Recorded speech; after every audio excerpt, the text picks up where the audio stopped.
Welcome to a joyous edition of the DC Sports Huddle, and not just because it's sponsored by MGM National Harbor. For the latest in Washington sports, visit MGM National Harbor and experience a sports fan's paradise, but because we may finally be rid of Dan Snyder in the owner's suite at FedEx Field, and we actually may be soon rid of FedEx Field. I am Rob Woodfork along with George Wallace and Dave Preston, and look, by now you know the what's. The what is there appears to be some movement toward Dan Snyder selling the franchise. What we don't know is what's next. Who's next?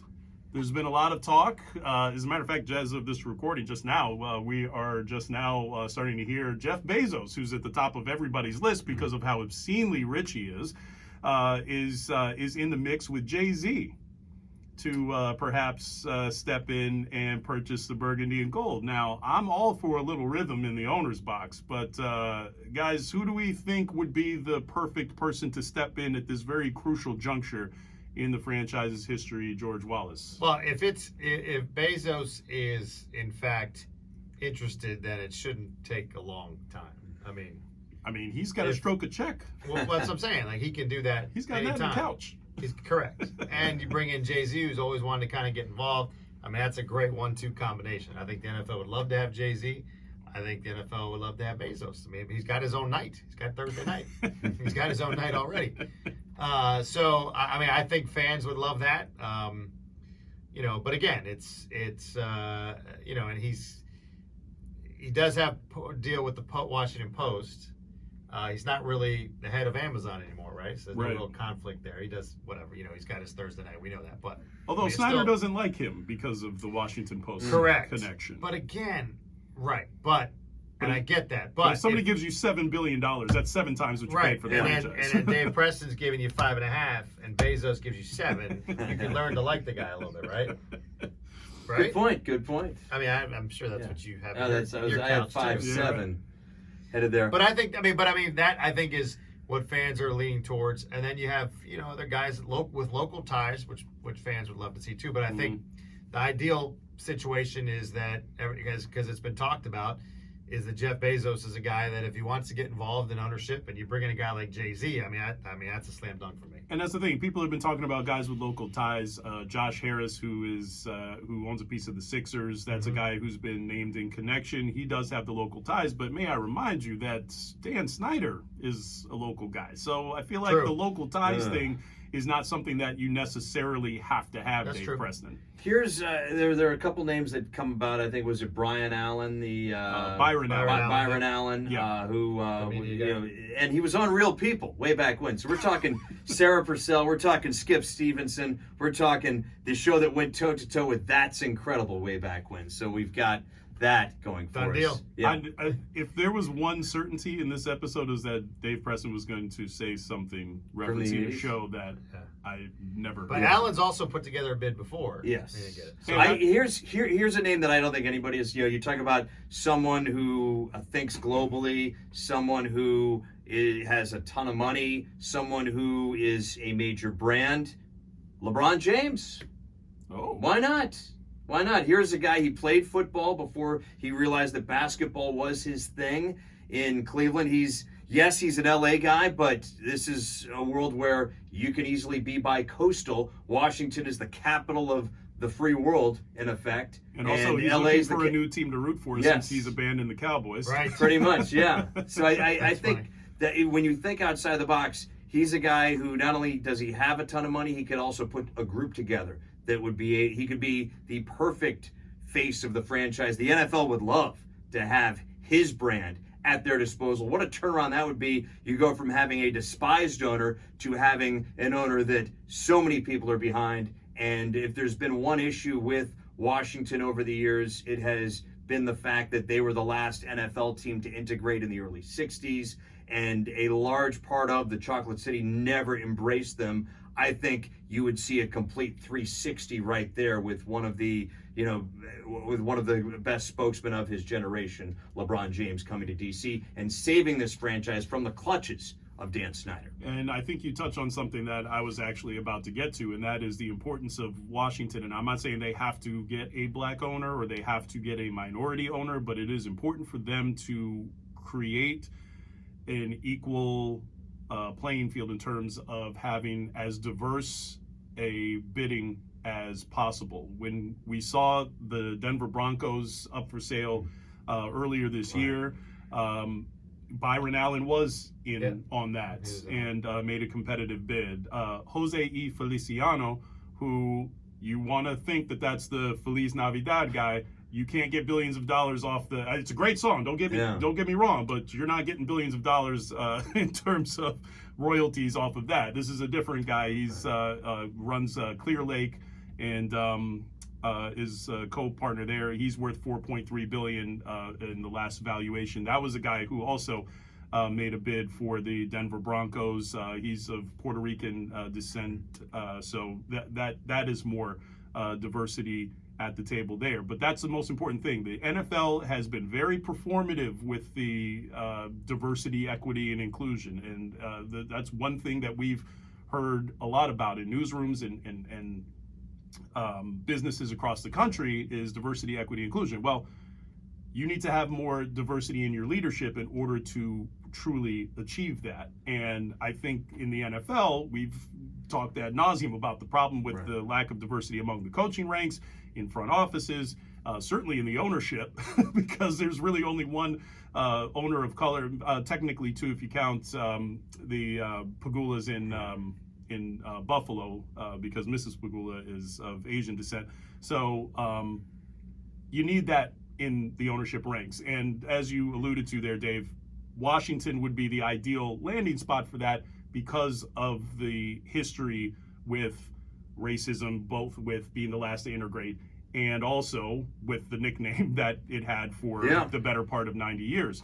I believe in I don't necessarily believe in trickle-down economics. Correct. Tax cuts that will then, bleed money downward. But I think there is a trickle-down economics from the standpoint of if you have an owner of color, if you have a minority owner, that will trickle down and you will have more executives who are minorities. You will then have more coaches, head coaches who are minorities, because there has been a glass ceiling, a ceiling, so to speak, where minorities have not been able to get past position coach responsibilities and have not been the hotshot coordinators and have been stuck with interim tags when they've had head coaching opportunities. I think if you have a minority owner, I think you will have more executives and then likewise more head coaches and more coordinators. Or at least create the sort of environment to foster that. I'm not going to sit up here and say that having a black owner will automatically mean that we have more black head coaches, because as I mentioned, I mean, down in Jacksonville, you have Shad Khan. He has never hired a coach of color as a full-time head coach. So it's not necessarily that straight line to the progress. Neither but has at he least coached. It opens the door for it. Neither has he hired a coach with a really bad mustache, though. So he's got there's that going for him. The Raleigh fingers roll up there. All right, so I'm going to say Byron Allen's going to be pretty deep in the mix. That's going to be my guess. I'm not necessarily advocating for him per se, but I do think that that's somebody who's going to get a pretty good look from ownership, because look, here's the thing. Robert Kraft is one of the most respected owners in the NFL. He and Commissioner Roger Goodell have approached Allen about, perhaps joining the ranks. So if that was something that was in the works he's been through before, the process before too. Correct, and that's the thing. And I think Jeff Bezos is, for lack of a better word, a sexy name just because of how obscenely rich he is. Like the optics of being able to, I'm going to stroke this check for $7 billion by this team, and I'll even plunk down the majority of the money to build on the RFK site. That's the key. And for me, that's the key right there. Right. Who can get it? Who can get done? And then and if he says, I'm going to give you 8 and 2 of it's for the stadium. Yeah. Done. Yeah. That'd be huge. But that's going to be the NFL's primary objective, is getting the proper stadium lined up. And let's be real here.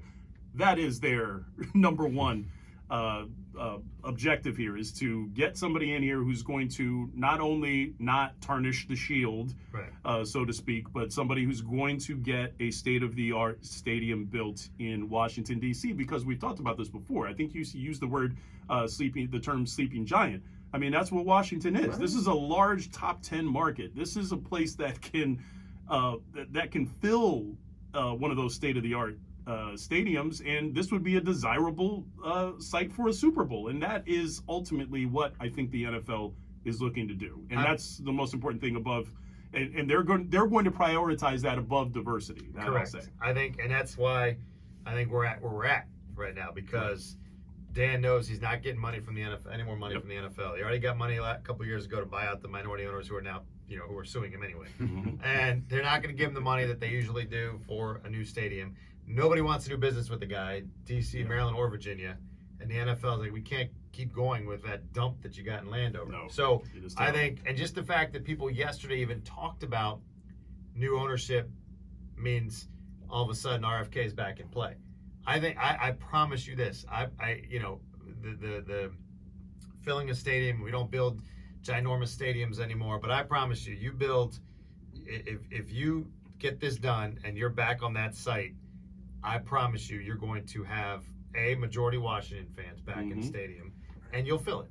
I think fans are just done. Now, like we said, it doesn't necessarily all of a sudden mean Lombardi trophies. Right. Get it. But for the last 20-some years, these fans around here have been kicked and stomped on. So you got a little bit of a honeymoon. You need respectability. You need somebody who's going to bring in respectability. This on a much smaller scale is reminiscent of when Ron Rivera came in. Right. You don't have to bring in Robert Kraft to be the owner, but you need to bring in somebody who's going to be ideal for shifting from being one of the most reviled franchises in all of sports to being one that is respectable and that people can identify with, beyond just what's going on the field. And I guess maybe to do a little deeper dive into Robert Kraft in New England, when he purchased the team, they were a hot mess that had one foot out the door. The other foot may have been in Hartford. The other foot may have been in St. Louis. And he replaced Victor Kayam, who was an absolute mess. And Kayam replaced the Sullivan family, one of the few people who actually lost money on the Michael Jackson tour. Michael Jackson, biggest superstar in the 1980s, and he's printing money, and you find a way to invest with him and lose your shirt. That was the complete gross incompetence of the New England Patriots on and off the field at the time in the 70s and 80s. And it takes...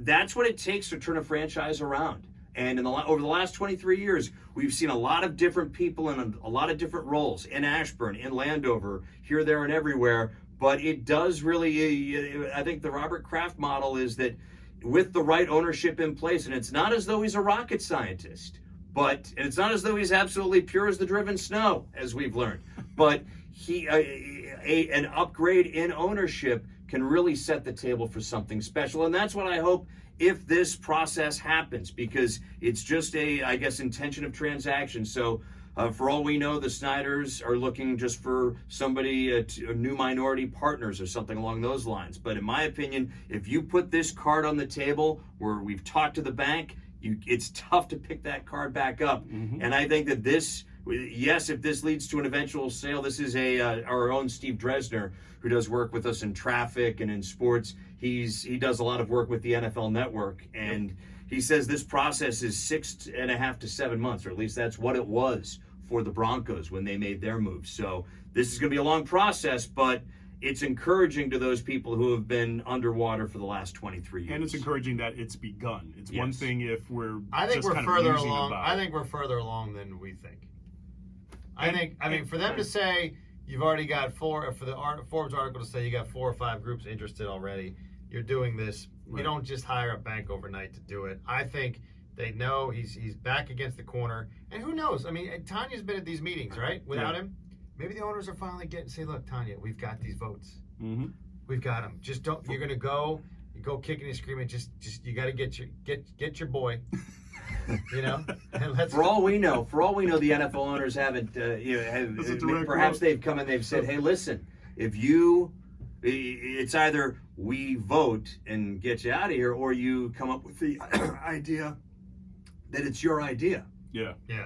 They don't Nobody vote. likes to take credit for their own idea more than somebody with a lot of money. They don't want to vote either because it's going to go public. They don't want to have to do it. The owners don't want to have to do it. Yeah. But if you go and you say, look, we've got this. We've got 8 lawsuits against you right now, including another one last night with financial, Something. I mean, always so something. Hammer's going to drop at some point. Yeah. So, maybe he's just finally like, he's just, he's like scraping for something, but I think maybe he's just done. I know what it Right. says. I know what the report says. I just have a hard time believing he's doing this just to maybe get people off your back for a little bit, and then buy him some time. I don't know. I think as we've somebody passed who's that. covered this team for 2 decades, as someone who's been in the area for over 20 years, one has to say, you know what, until something's actually being done, I'm not going to believe anything, because we believe that things were going to be turning around when they brought in Joe Gibbs. A lot of us believe that, hey, wow, they finally have adults in the room when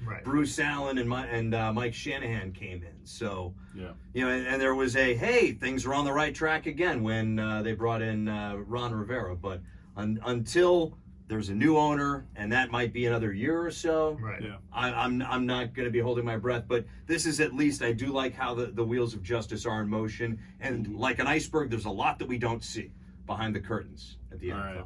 So at the threat of us ending up doing money news, that's the one thing I haven't done on this station. We're going to shift focus to the football end of it. I'm going to jump and do my 45. I'll be back, and gentlemen. then he's going to slide right back in. This is this when we can talk about him? Yeah. Oh, 1,000%. Yeah. This is the secret part of the podcast now. So about that Dave Preston. But no, the Vikings are coming to town in the midst of all of this, and that's a really good football team on paper, 6-1.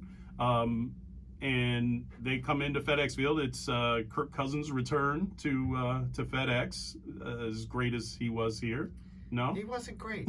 Just stop. I can't stand the whole week. It's like Kirk Cousins is coming back. Oh, the return of the no. Yeah. No. No. Oh, because he's mediocrity personified. Is that what? All right, so I mean, ton of money forever. But hey, man, listen. Look, no, he's done. Listen, he has played the whole system, and he did that right from the second he got franchise tag the first time. Oh yeah, he's played the system right from the beginning. So you have to respect that. Oh, I respect I respect the game, just not the game. Correct. Right. What is he? He finally won a playoff game, right? In Minnesota, he won one. Oh boy, off the top of my head, that does not sound correct. No. I would have to look that up, but no, whatever. I don't think so. He didn't win the big game here. Now it's going to be interesting to see the fans on Sunday. I will say that. Yeah. Are you gonna? I don't think you get a video for him. It's been 5 years since he left. He's not going to need a video. He didn't do anything. I mean, he was here for 3. You didn't do anything for Ryan Kerrigan last year. The greatest. No, that's true too. Now he's coaching with you.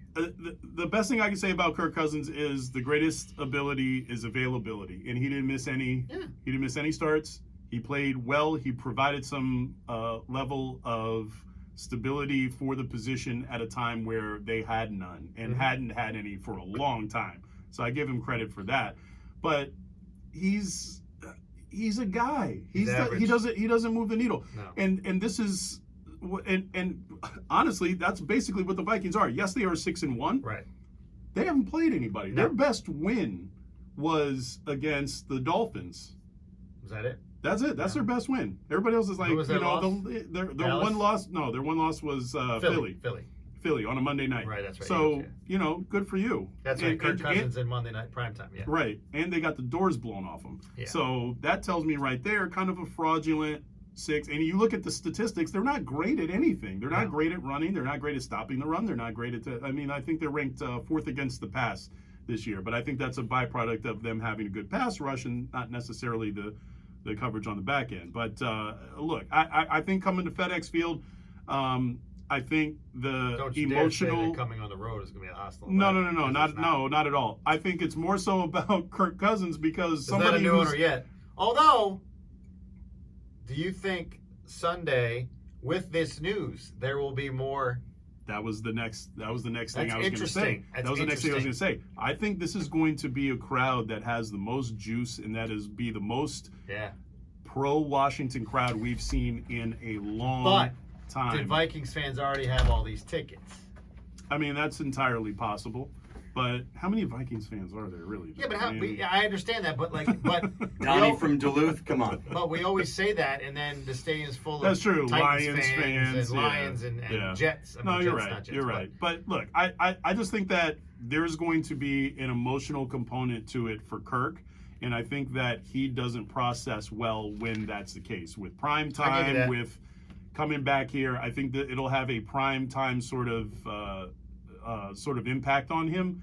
And I think he's going to play less than. And here's the other thing: he hasn't thrown more than two touchdown passes in a game this season. I know. He's not balling out. They're balling around him. They're running it fairly well. They're doing enough to win games against teams that they are better than. Yeah. So I think Washington, for all intents and purposes, they are pretty much on equal footing. They're having to leave the confines of Minnesota to come here, even though Washington doesn't have a great home field advantage. I just think that Washington is on a roll. I think they're confident. They're, by their standards anyway, relatively healthy. I think this is one that Washington wins on Sunday. Am I crazy, Dave Preston? I think the question is, can the pass rush get to Kirk? And can they get him off balance? Because you mentioned he's kind of hyped coming back. He's at FedEx Field. You like that. Whatever other catchphrases we could throw in there. But I think that has been one of the keys for this team the last couple of weeks, to be able to, get whomever's, playing quarterback for the other team off balance. The thing is, this is probably the best quarterback they've faced in even though Aaron Rodgers is Aaron Rodgers, right, he doesn't have the weapons this year. Correct. So this is the best team that they've faced offensively since Jalen Hurts maybe? Since the Eagles game, probably. And I think, and we saw how they did there. I think it's a shutout if you take the second quarter out of the equation. I think so. So technically, we got the win. No, I feel that all good things come to an end. I think that they come up short against the Vikes this week. I'm not saying it's because of Kirk Cousins making great plays. I think this is a team that has been very fortunate during this winning streak. They were able to catch the Bears. They were at those muffed punts. They were able to catch the Packers, and the Packers they looked. That was such a. If I was a Packers fan, I'd just be so upset watching them on offense 2 weeks ago, up close and personal. Last Sunday again, Indianapolis. A guy who hadn't thrown a regular season pass. So Kirk Cousins is not a great quarterback, but he is a capable quarterback, and I think he'll fare a little bit better than the guys the last 3 weeks with what he has offensively. I tell you, the Cole Holcomb thing bothers me. Him being out. I think that's going to be key. I mean, he hasn't practiced again this week. It's not even how great Cole Holcomb is. It's correct. The fact that they don't have anything behind him. Yeah, right. And I think you can supplant an injured guy for maybe one game, but you can't sustain it for an extended period of time. Right. And I think that's what they face Sunday. Yeah, I don't know. You almost have me convinced that and they're wearing black too, Washington. I mean, that didn't work so great in Dallas. But I mean, look, but you're at home this time. You got. I know, but I put nothing. I put nothing at home field. Yeah, especially at this place. I just mean from the standpoint of wearing the black. It makes sense to wear it in your building as opposed to debuting it. I in just a classic don't know. matchup on the road. I don't know what's going to happen. I have no idea yet. I'm leaning Washington on this. I really am. It's mainly because I see the symmetry of the column I wrote a few weeks ago, that this is where they get the four. They always have a 4-game win streak. Right. This is the only place they can get it. Right. So we may not be able to see, the on the field they definitely beat the Vikings. I don't think they definitely beat the Vikings, but I think they're going to equal it out. I just think that even if it's by mistake, last week another muff punt. Last week was just they just looked terrible. Like a jump ball for Terry McLaurin's the difference. Like I get it. That's big. I thought for sure that was a pick. Yeah, that's what that's what your money players do. I totally get that. But I just don't know if you can keep getting those fortunate bounces, especially not at home. Here's the thing. I think they're going to lock down. I think they're going to lock down McLaurin. Right. Yeah. I think they're gonna. I don't think Dotson's playing. I think they're going to defend him well, and then I think you're going to see some of the other receivers step up and have big games.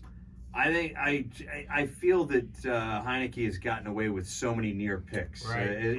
You look at the first quarter of the game against Green Bay. Correct. He easily could. He had a 0 passer rating for some time. Right. He could have had a few more that were not in Indianapolis. And I think with tape don't lie and guys game plan, and I think the Vikes defensively, they're not great against the pass. They're like third or fourth to the bottom Middle of the of the league. They're they're not great at necessarily at rushing the passer, but I think they're pros too. They draw paychecks. They have guys who study film 24/7 over there, and I think they will be able to push the needle just a tiny bit. And some of those passes that should have been interceptions the last 2 weeks that weren't will be INTs. And I see Minnesota winning 23-12 in this one. He always has to come with the weird scores, man. This could've man said- is always looking for scoregami. He could have said 5 or 8. Yeah. Yeah, 8-4. You're right.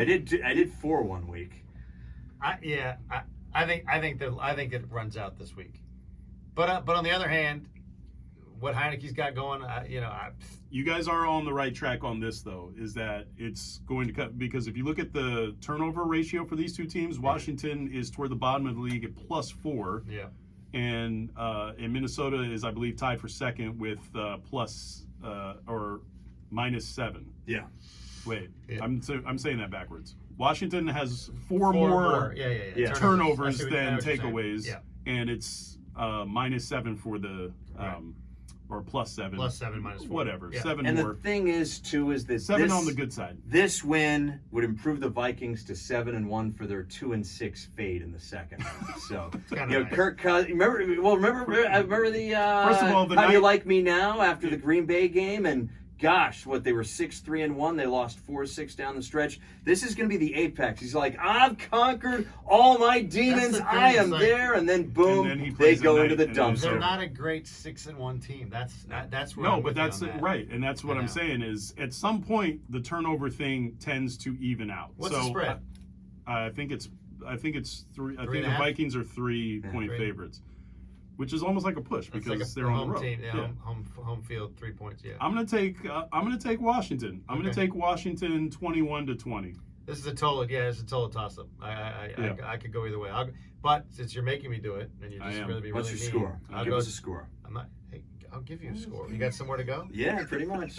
I'll go 24-21 Vikings, but not because of number 8. All right, not because of number 8. All right, so I would be remiss if we walked away from here and not. So I said give- 18 or 15. No, please, no. Stick to football scores. 5. Don't be like this guy. Don't Hey, follow him. I 11. like this guy. I 11. like this Yeah, guy don't- already. Yeah, don't do this. But we are going to give him, as much as we hate him picking football scores, we love his work doing college basketball. And college basketball season right around the corner. Right. Dave Preston has dominated WTOP.com Yeah. with his previews of all the schools of local imports. Tell us a little bit about what to look forward to as Except for college basketball season tips off here Virginia shortly. Tech's not local. No, Blacksburg is Sorry, kind folks, it's of true. long. But I think after last winter where nobody was really good, and we had to stretch, we had to look for who is it, Richmond, Virginia Tech, Yeah. and Delaware as What'd I far just as say? local representation. What'd I just It's say? nice to have some excitement in the area.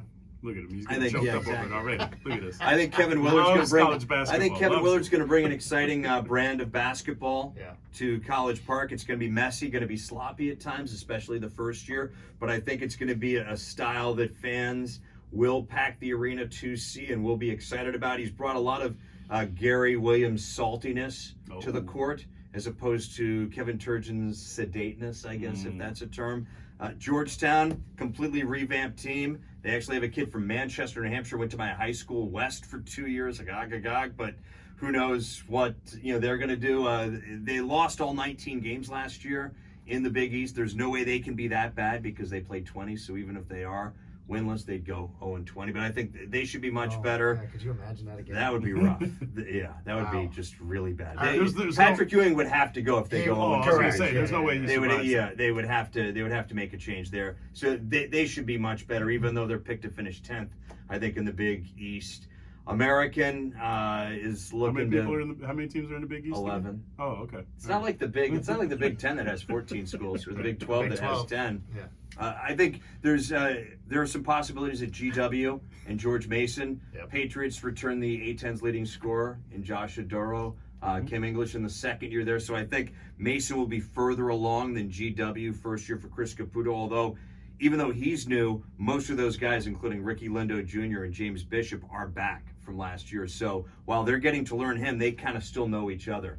So it's going to be, I hope it's going to be a fun winter, because last winter, everybody was bad last winter, with the exception of Howard. Howard actually had a real nice season, a breakthrough year, and I had a chance to speak with Kenneth Blakeney earlier this week. The Bison look to be even better this year. That might be the sleeper to watch this season in the area. I think for College Park, it's just the excitement. You talk about the excitement. He even said it. He goes, the first couple months, I don't know what we're going to be, or we're not going to be where we need to be. But I think just the up and down, the tempo, I think the excitement back in College Park, he's already done that. I think that's going to at least, you know, it's sad, but you knew with Mark, like you just there was an expiration date. Yeah, yeah. So I think just the unknown also is going to. What I think is important too for Kevin Willard's success at Maryland is, can he bring quality big men in? Yeah. I had a chance to speak with Kudus Wahab, who went from Georgetown to Maryland, back to Georgetown. I was going to say, he could just go back to Maryland again. Well, right? he could if he wanted likes to do the little. I asked him, stylistic differences between the Big Ten and the Big East. What really impressed him? And he said, well, Big East, it's a guard-driven league, and so you have those are the, you think Allen Iverson, you think Pearl Washington, you think a pesky point guard, initiating everything. Big Ten, they really like to pump it into the post. I mean, as we know, as we see, and you see the successful teams, they not only have strength inside, but they also have a depth of that. And I think over the last decade, Maryland has had spots where they have had good guys inside, but they haven't had those 6'8" savvy guys who seem to grow on trees in Indiana and Illinois and Ohio and Michigan, who not only are they, provide size and rebound the hell out of the ball, but they also are great passers and great, very smart defenders too. And it seems like Maryland has been lacking those guys, and they've always come up short, whether it's been in the Big Ten tournament to a Northwestern or losing on the road at Nebraska in February. Right. So I think if Kevin's able to get some of those guys in here, they'll be the type of team that they need to be to succeed in such a tough conference. All right. All I know is that you said pump it in the post, and that is forever going to be a part of my vernacular heretofore. Before we go, big weekend of college football. Maryland on the road. They're coming off their bye week. They're at Wisconsin. Head coach Mike Loxley said, "We remember November," which sounds much better than closing time. He just likes to rhyme. The only thing he likes as much as alliteration is rhyming. Well, no, the coach said it. Loxley talk about said pumping in the post. The best from Terry McLaurin this week is when he went up. We talked about the play. We were talking a family show. Yeah, we were talking about the. He goes, stealing the bacon. I felt like I snatched his soul. Oh, I like that. That is the best. Oh boy! But Maryland would make things awkward when they meet in the Super Bowl. Closing month for Maryland begins at Wisconsin. They have they play Wisconsin, Penn State, Ohio State back to back to back. They've already qualified for a bowl, so it's just the quality of bowl where they're going to be. In 9 years of Big Ten play, they've yet to post a winning conference record. They need to beat Wisconsin on the road to have a hope at that. That would get them to 4 wins in the league. So huge Saturday. This is games like this. They're a 5.5-point underdog at Camp Randall. These are the games that Mike Loxley has built this team forwards and towards the last 4 years. So this is a huge Saturday for the Terrapins. All right, you have your homework assignment now. Get some drinks in you, alcoholic or otherwise, and enjoy some good football. It's a nooner. And then basketball coming right around the corner. And thank you for joining us for another edition of the DC Sports Huddle. It is sponsored by MGM National Harbor. For the latest in Washington sports, visit MGM National Harbor and experience a sports fan's paradise. I am Rob Woodfork. That is George Wallace. That is Dave Preston. And until the next time, all of us are breaking the huddle.